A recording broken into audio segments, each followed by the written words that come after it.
ini ngaji itu harus objektif itu jujur. Jadi bisa saja korbannya ayah saya, bisa rektornya, bisa semuanya, tapi korban dengan makna yang bagus. Karena diantara saran Al-Quran, Allah ngendikan kalau belajar atau mencari nasihat atau mencari kebaikan apa saja itu diistilahkan walau ala anfusikum awil walidaini wal aqrabin, meskipun ketentuan itu merugikan kamu. Jadi ketentuan apapun yang merugikan kita harus tetap kaji meskipun itu tidak menguntungkan kita. Karena banyak problem, mulai dulu sebenarnya problem itu orang yang wakam da'in yadda'i annahu da'a ilallah tapi hakikatnya yad'u ila nafsi. Jadi banyak da'i yang mengklaim dirinya mengajak ke Allah dan Rasul tapi sebetulnya hakikatnya mengajak ke kelompoknya sendiri. Saya ini termasuk kiai yang masih orisinil. Artinya orisinil gini, suatu saat atau kapan saja saya kok sudah tidak laku jadi kiai, asal Islam jalan tetap senang, karena nggak penting yang populer saya apa enggak itu tidak penting, yang penting agama ini tetap jalan. Sama negara ini harus jalan siapapun presidennya. Ya, ini penting saya utarakan karena perbedaan antara nafsu dan komitmen beragama itu tipis sekali. Sehingga dulu pernah ada cerita, ini bukti keadilan Rasulullah SAW. Pernah suatu saat Nabi itu ngaji, yang ngaji seperti ini. Terus ada pemuda dengan cueknya ngelewati masjid yang sedang dipakai Nabi ngaji. Singkat cerita semuanya ngomel ya, bergumam. Celaka betul pemuda itu, ada Nabi ngaji kok tidak ikut ya. Tapi Nabi secara besar hati ngendikan, ini ada di beberapa kitab di Fadhailul Kasbi, keutamaan kerja. Kata Nabi, pemuda itu mau mencangkul di lahannya. Jika dia mencari nafkah untuk keluarganya, untuk kebaikannya, maka itu bagian dari ajaranku. Jadi Nabi berbesar hati bahwa kerja seperti itu bagian dari ajarannya. Jadi tidak harus datang ke majelis ngaji. Dan bisa saja yang sedang hadir itu ya orang yang hindari istrinya minta belanja dari ngaji terus benar dituntut belanja kan gitu. Mungkin anak-anak UMM yang kesini daripada tengok-tengok yang Malang bosen jalan-jalan ke Rembang gitu. Nah, jadi nggak mesti benar juga niatnya gitu. Jadi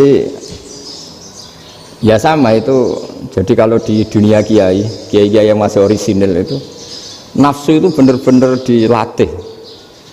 Maka masyhur dalam cerita ada orang perang sama Ali radhiyallahu anhu.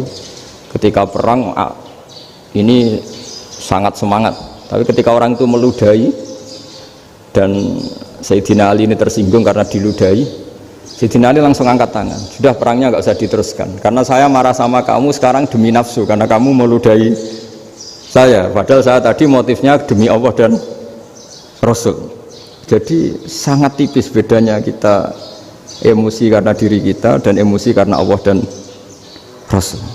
Sehingga ketika diludahin ini terus beliau mikir jangan-jangan perang saya karena saya diludahin.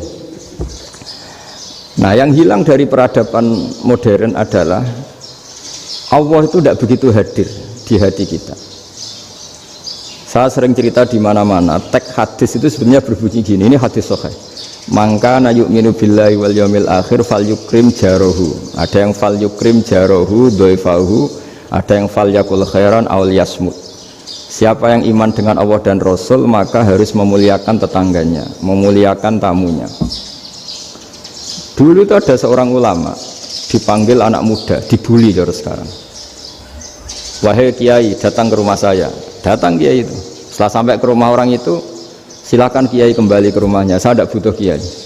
Kiai itu dengan riang kembali. Setelah di rumah dipanggil lagi, Pak Yai silakan datang ke rumah saya. Datang lagi, ya senyum-senyum kiainya santai. Wah nggak jadi butuh Pak Yai, silahkan kembali lagi. Sampai 3 kali. Oh itu kalau rektor digitukan marah itu, dosen marah. Kiainya santai, santai senyum-senyum rileks. Ketika ditanya kenapa Pak Yai tidak tersinggung, jawabannya unik.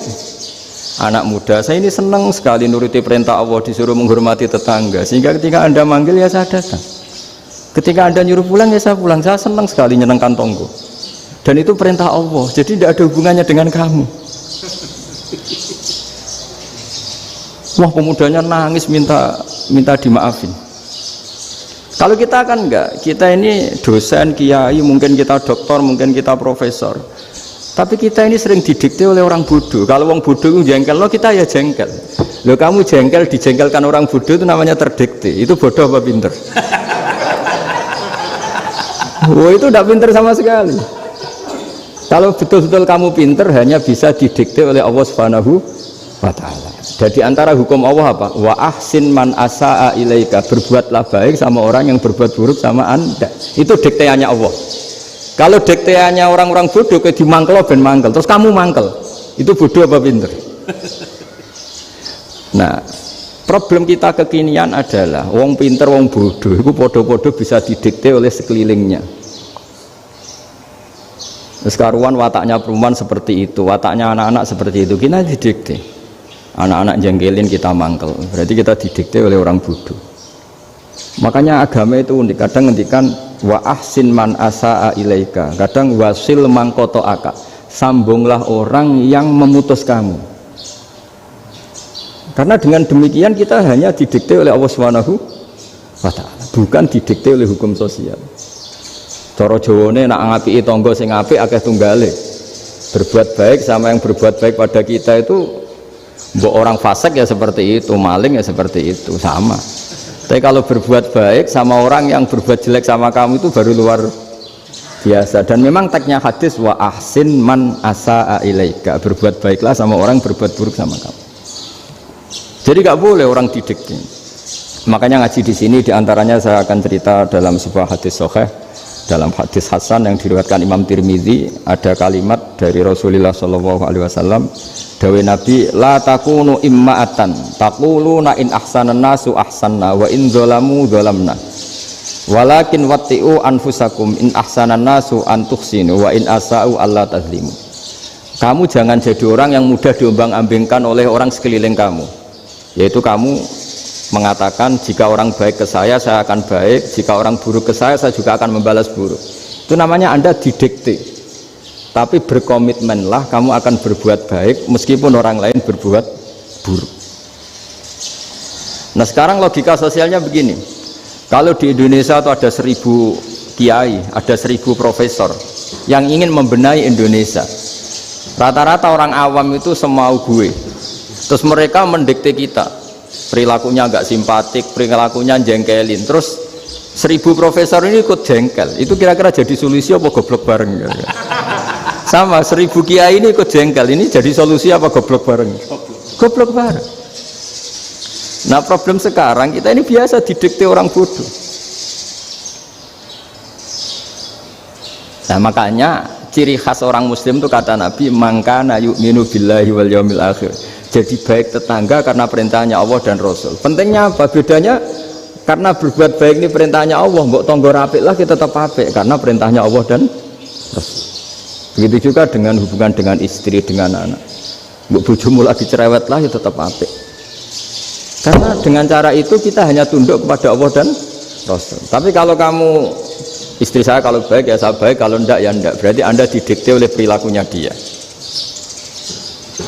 Itu latihan, ya kalau dalam bahasa pondok latihan jadi wali itu yang paling berat itu. Nabi itu kalau sama orang munafik itu sabarnya Masya Allah, padahal Nabi berso kalau orang itu orang munafik. Karena dengan cara seperti itu, bahwa kebaikan Nabi pada seseorang itu atas perintahnya Allah dan Rasul, bukan atas nama servis. Kalau Nabi hanya baik kepada Abu Bakar, itu mungkin orang bilang wisadune wong Abu Bakar baik sama Nabi. Tapi kalau Nabi baik sama orang munafik, Abdullah bin Ubay bin Salul, itu kalau nggak perintahnya Allah dan Rasul itu nggak bisa. Nah ini cobalah berlatih seperti itu sehingga kita tidak mudah didikte. Ya saya ulang lagi, nggak mudah apa? Didikte. Maka di antara kebaikan Allah dan Rasul adalah bahkan orang zalim saja diberi jatah rahmat. Makanya tadi seperti mukadimah yang dibaca Pak Haris tadi, agama ini rahmatan lil alamin. Orang yang zalim saja dapat jatah apa? Rahmat, apalagi yang soleh.